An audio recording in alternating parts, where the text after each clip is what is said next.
Seja muito bem-vindo a mais um estudo bíblico.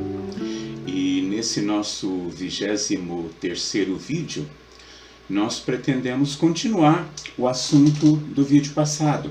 Nós não esgotamos aquilo que íamos estudar. Então, esse 23º é uma extensão do que nós vimos, então, no vídeo passado. Nós estávamos vendo especificamente esse texto de Apocalipse. Depois de identificarmos este livrinho, do texto de Apocalipse 10, 8 a 11, se vocês se lembram do vídeo passado, esse livrinho é o livro de Daniel, que Deus pediu que Daniel selasse as palavras do livro, e aqui nós vemos Deus entregando este livrinho para João, E João diz: tomei o livrinho da mão do anjo e o comi. E na minha boca era doce como mel, mas depois que eu comi, meu ventre ficou amargo. Então me disseram: importa que profetizes outra vez a muitos povos e nações e línguas e reis. Na verdade, isto se concretiza no que nós dissemos no vídeo passado. Depois de cumpridos os 1260 anos de supremacia papal, houve uma espécie de inquietação no meio religioso e, como diz a profecia, o saber se multiplicaria. Aconteceu realmente que as pessoas começaram a investigar o livro de Daniel, Muitos deles nós colocamos naquele gráfico, no vídeo retrasado, e eu gostaria de destacar um deles, na verdade dois deles. O primeiro é Manuel Lacunza. Manuel Lacunza era um padre da Companhia de Jesus, um padre chileno, da Companhia de Jesus. Lacunza, depois de ser ordenado padre, padre jesuíta, no Chile, ele começou a estudar o livro de Daniel em consonância com o livro de Apocalipse. Lacunza foi um precursor dos outros estudiosos que começaram a aparecer e começou a produzir textos que falavam sobre as suas descobertas nas profecias de Daniel e as profecias do Apocalipse. Acontece que em 1767 o rei Carlos III da Espanha expulsou os jesuítas da Espanha e também das suas processões, incluindo também o Chile. Lacunza, então, foi exilado, primeiro na cidade de Cádiz, na Espanha, e depois na cidade italiana de Imola. E lá, então, em 1790, Lacunza completou os 3 volumes da sua obra principal, chamada A Vinda do Messias em Glória e Majestade. Acontece que a Inquisição Espanhola ordenou que esse livro, que na época era circulado como um manuscrito, que ele fosse retirado de circulação. E em setembro de 1824, o Papa Leão XII colocou esse livro no índice de livros proibidos da Igreja. Mas aí a gente tem um indivíduo importante, que é Edward Irving, egresso da Igreja Presbiteriana. Ele fundara a Igreja Católica Apostólica, e ele leu o livro de Lacunza e ficou maravilhado. Então ele traduziu o livro, os 3 volumes, em inglês. E em 1827, essa tradução chegou ao prelo com o nome de A Vinda do Messias em Majestade e Glória. Então Lacunza foi o precursor de uma série de estudiosos das profecias de Daniel e Apocalipse. Depois nós temos um indivíduo importante na elucidação das profecias de Daniel e Apocalipse, que é William Miller. William Miller, ele tinha 34 anos quando ele começou a estudar as profecias. No ano de 1818, Miller, estudando as profecias de Daniel, chegou à conclusão de que o período em que Daniel fala de 2.300 tardes e manhãs eram 2.300 anos, e que era como dissemos no vídeo passado, é uma profecia facílima de ser elucidada, né? Mas facílima em termos, porque 2.300 anos cai em 1844, isso qualquer pessoa que saiba somar vai saber fazer essa conta. Porém, Miller, apesar de ter acertado na data de que fala a profecia, ele se equivocou com relação ao evento. E Miller então passa a pregar que Jesus voltaria como cumprimento da profecia, que a volta de Jesus seria uma espécie de purificação do santuário. Essa pregação de Miller, ela começou a ficar popular. Pessoas de todas as denominações acorriam para ouvir Miller. E como a profecia era muito fácil de demonstrar, muitas pessoas passaram a esperar Jesus em 1844.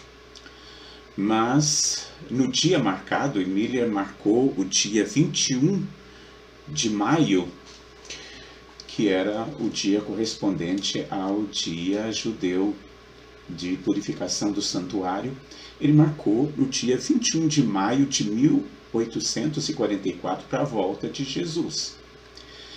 E como o slide fala, né, mais de 100 mil pessoas, né, acompanharam Miller nessa ideia. E você reunir 100 mil pessoas só da classe religiosa, nos tempos em que os Estados Unidos não tinham uma população tão grande como a de hoje, era um movimento interdenominacional de um vulto muito grande. E o dia marcado chegou e aquelas pessoas todas reunidas, muitos deixaram seus empregos, muitos venderam tudo que tinham, porque Jesus estava muito próximo de chegar, né? Então as pessoas com muito fervor se reuniram, né, no lugar para poder esperar Jesus voltar.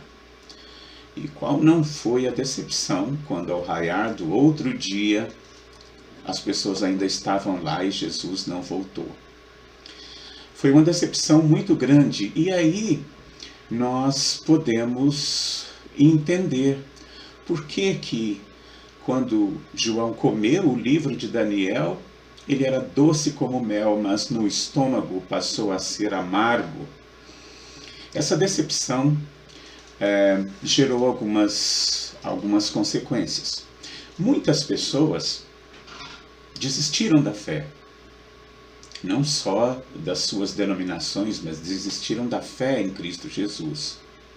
Muitos voltaram às suas denominações e alguns deles ficaram perplexos, mas começaram a orar a Deus para que Deus pudesse esclarecer, iluminar, né, o que tinha acontecido. E nessa época, muitas pessoas assim acreditam que o fundador da Igreja Adventista foi William Miller, mas William Miller morreu um bom e fiel membro da Igreja Batista. A Igreja Adventista só iria aparecer 18 anos depois da decepção de 1844, porque as pessoas ali que ficaram estudando a Bíblia, orando a Deus, essas pessoas começaram a compreender, né, a real finalidade da profecia e o que estava para acontecer em 1844.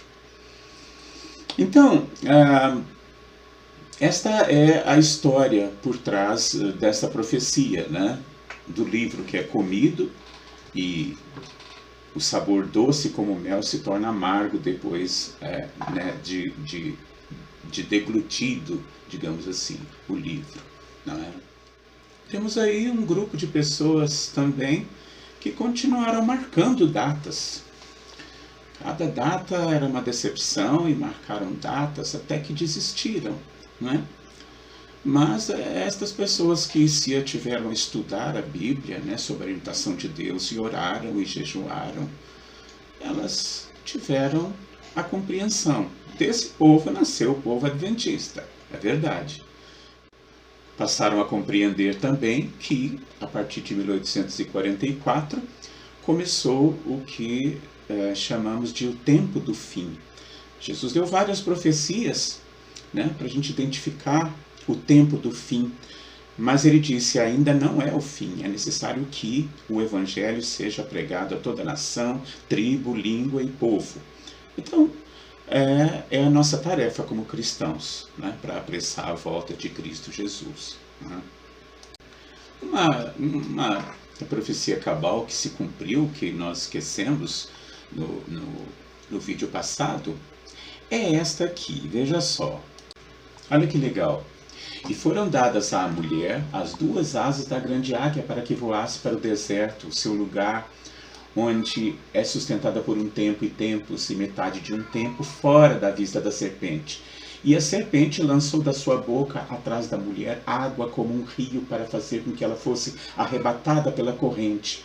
A terra, porém, acudiu a mulher. A terra abriu a boca e tragou o rio que o dragão lançara da sua boca. E o dragão irou-se contra a serpente e foi fazer guerra aos demais filhos dela, os que guardam os mandamentos de Deus e têm o testemunho de Jesus. E aqui eu coloquei essa foto porque, veja, olha, aqui é a terra abrindo a boca para abrigar a mulher, a igreja, veja, as catacumbas, né? E foi o lugar onde os cristãos perseguidos achavam de realizar as suas reuniões, né? Aqui nós vamos reapresentar um slide que já apresentamos no vídeo passado para a gente fazer algumas considerações. É esse aqui, ó. Houve peleja no céu, Miguel e seus anjos pelejaram contra o dragão. Também pelejaram o dragão e seus anjos, todavia não prevaleceram, e nem mais se achou no céu o lugar deles. E foi expulso o grande dragão, a antiga serpente, que se chama Diabo e Satanás, o sedutor de todo o mundo. Sim, foi atirado para a terra e com ele seus anjos. Mas ai da terra e do mar, porque o diabo desceu até vós com grande ira, sabendo que pouco tempo lhe resta. Aqui nós vamos tecer algumas considerações sobre a existência deste ser, né? Deste ser que é um mistério, o mistério da iniquidade, como um ser vivendo num ambiente perfeito, se rebelou e quis ter uma supremacia maior do que a de Cristo Jesus, né? E, enfim, acusou o Senhor Deus de ser injusto, de que suas leis eram injustas, e arrastou com ele nessa sua sedição 1/3 dos anjos do céu o seguiram, né? Nós vimos no vídeo passado. Eu queria agora aqui mostrar um texto que fala, né, da existência deste indivíduo. Muitas profecias na Bíblia têm sentidos duplos. Jesus, por exemplo, falava do fim dos tempos, falava do fim do mundo, mas também falava da destruição de Jerusalém no ano 70. Né? Jesus mesclou as duas profecias, né? Quando ele diz, né, cuidem para que a fuga de vocês não se dê num sábado, né, fujam para as montanhas quando vir a cidade sitiada. Ele está falando da destruição de Jerusalém nos anos 70.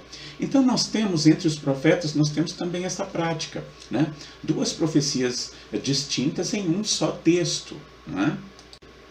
O profeta Ezequiel aqui faz uma imprecação contra o rei de Tiro, mas também Ezequiel não está falando só do rei de Tiro, porque o rei de Tiro não era um querubim. Então aqui Ezequiel abre as cortinas mais uma vez do mundo espiritual e revela aqui a existência desse anjo que foi criado tão maravilhoso e tinha supremacia entre os outros anjos e que se rebelou.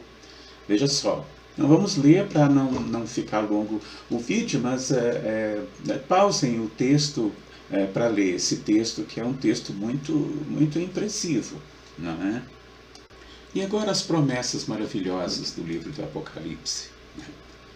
Nós sabemos, porque Jesus disse, né, que aquele que crê em mim, mesmo que esteja morto, vai reviver. E nós vamos reviver para uma experiência maravilhosa de vida eterna. Veja aqui Apocalipse 21, 5 a 8, olha. E o que estava sentado sobre o trono disse: eis que faço novas todas as coisas. E acrescentou: escreve, porque estas palavras são fiéis e verdadeiras. Disse-me ainda: está cumprido. Eu sou o Alfa e o Ômega, o princípio e o fim. A quem tiver sede, de graça lhe darei de beber da fonte da água da vida. A graça de Jesus, né? Aquele que vencer herdará estas coisas, e eu serei seu Deus, e ele será meu filho. Mas quanto aos medrosos, os incrédulos, os abomináveis, os homicidas, adúlteros, feiticeiros, idólatras, os mentirosos, a parte será no lago ardente de fogo e enxofre, que é a segunda morte. Vejam, aqui nós vamos ver depois, né, que a segunda morte, a morte definitiva, né, não é um mar de fogo e enxofre onde os perversos vão pela eternidade afora serem atormentados, né? Isso denigre o caráter de Deus e num estudo nós vamos ver isso, né? Mas é a destruição, porque o ambiente de paz e perfeição que nós vamos habitar, né, ele não pode coexistir com um ambiente de tortura eterna, de fogo e pessoas sofrendo. O mal vai ser desarraigado do universo de Deus, não é? Agora veja aqui, depois do milênio que passaremos no céu com Jesus, né? Veja onde é que nós vamos morar quando voltarmos para essa terra depois desse milênio. Apocalipse 21, 1 a 4. E vi um novo céu e uma nova terra, porque já se foram o primeiro céu e a primeira terra, e o mar já não existe. E vi a santa cidade, a nova Jerusalém, que descia do céu da parte de Deus, adereçada como a noiva ataviada para o seu noivo. E ouvi uma grande voz vinda do trono que dizia: eis que o tabernáculo de Deus está com os homens, pois com eles habitará, e eles serão seu povo, e Deus mesmo estará com eles. Ele enxugará de seus olhos toda lágrima, e não haverá mais morte, não haverá mais pranto, nem lamento, nem dor, porque já as primeiras coisas são passadas. Essa é a bendita e maravilhosa esperança que deve permear o coração dos cristãos que aguardam a redenção desse mundo de pecado. Nós chegamos ao fim desse vídeo e ao fim também desta parte dos nossos estudos, né, de revisão do conteúdo dos livros da Bíblia. No próximo vídeo nós vamos começar a estudar sobre a confiabilidade dos textos bíblicos. Fiquem com Deus, que Deus os abençoe, e lembre-se de que o estudo da Palavra de Deus, o estudo profundo da Palavra de Deus é o começo de um relacionamento também íntimo com Deus. Deus os abençoe.